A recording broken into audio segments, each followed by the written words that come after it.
Hello everyone, welcome to a KVU theory video. You've already read the title. You know what this is about. It is about Charzard died in Toadtales. KVU theory.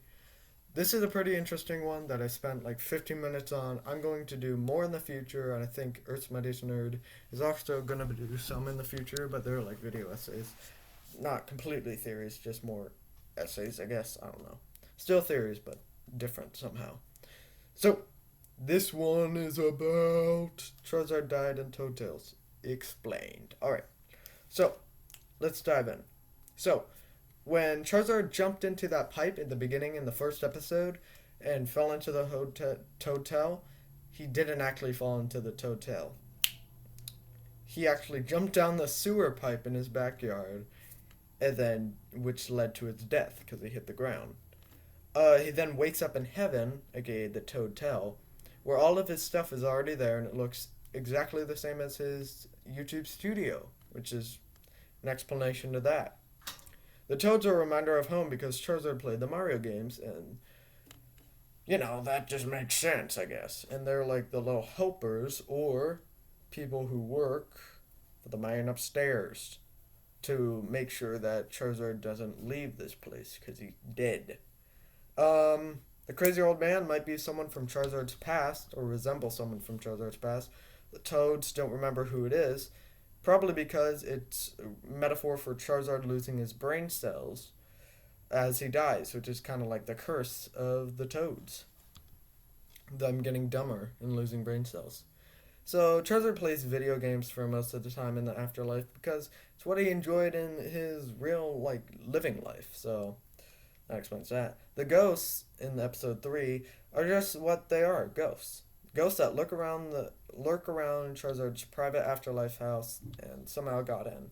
Probably because of a imaginary door, which there was actually a key for in a machine, but I'm going to call it a door to the great beyond, kind of. What's next? So we all know ghosts have superpowers in movies and stuff, pop culture. And why wouldn't the KVU? So, Charizard's powers,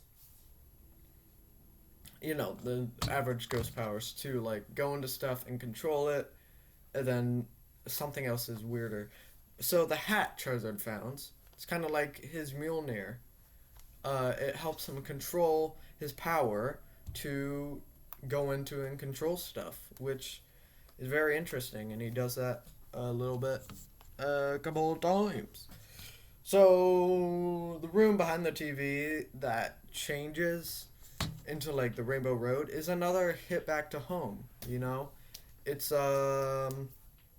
it's another one of his ghost powers that has him to change his heavenly space to something else. So that's what he does there.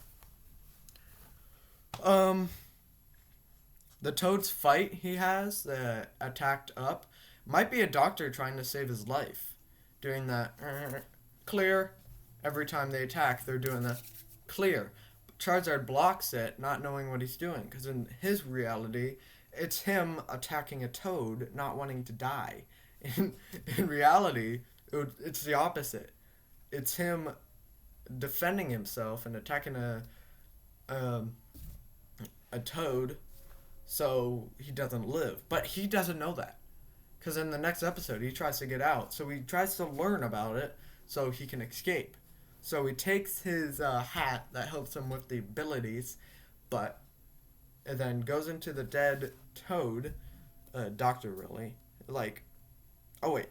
He kills that Toad. Forgot about this part. Killing his way out of here, basically. Out of the afterlife. And Charizard didn't know that. So he takes the body and investigates, goes undercover, and learns how to escape. But then he learns he can't escape. So he tries to reach out to the outside world, but no one is hearing his calls. So he tries to escape himself and jump, but fails, and ironically falls down that pit again. And then in Dr. Charzard, it's actually a metaphor because Charzard's body was donated to science. So that's actually Doctor's looking at his brain in that.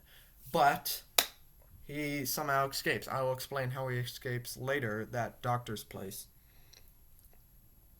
So the toads actually, he he has the toads, and then he's ironically holding up a cross because the toads are protectors trying to protect the living world from the dead world, and he's ironically waving a cross at them.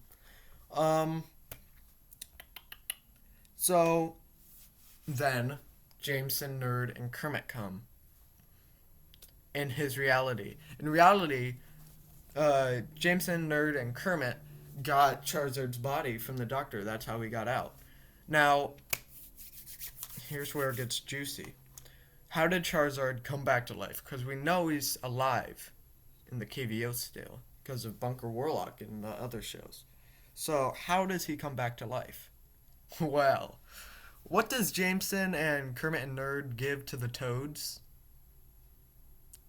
Gold and a one-up mushroom. So, let me explain. In a last-ditch effort to save their friend, Jameson, Nerd, and Kermit give gold to someone who grabs the gold, takes a chest out, and takes out of the chest a one-up mushroom to save their friend from dying, I guess, staying dead. So, then they give it to Charzard, the toads. So, Charizard comes back to life, but the toads are not happy. Charizard's supposed to be dead in this. That's the plan. But he escapes. Then they have a party to celebrate his return. So that is the theory of Charzard is dead in the beginning of Toadtales, but survives in the end. That's the story. Now, this would explain why the time in the Toadtale is different than the time in the outside world, because it moves slower, because it's in the afterlife. So it explains a few plot holes in the story. If you want me to do one about like how this relates to the movie, I will. If you want other theories you guys thought of that you want me to dive into this show, into the other shows like Kermit the Frog's Epic Guide to Surviving Life, comment below, and also comment below what you think about this theory. If you want to expand upon some ideas about it, go ahead. Just try it out, I guess. Alright. I'll see you guys next time with a news theory or what something else. I don't know. By the way, this isn't canon. This is just a little theory. So, yeah. I guess that I bid you adieu.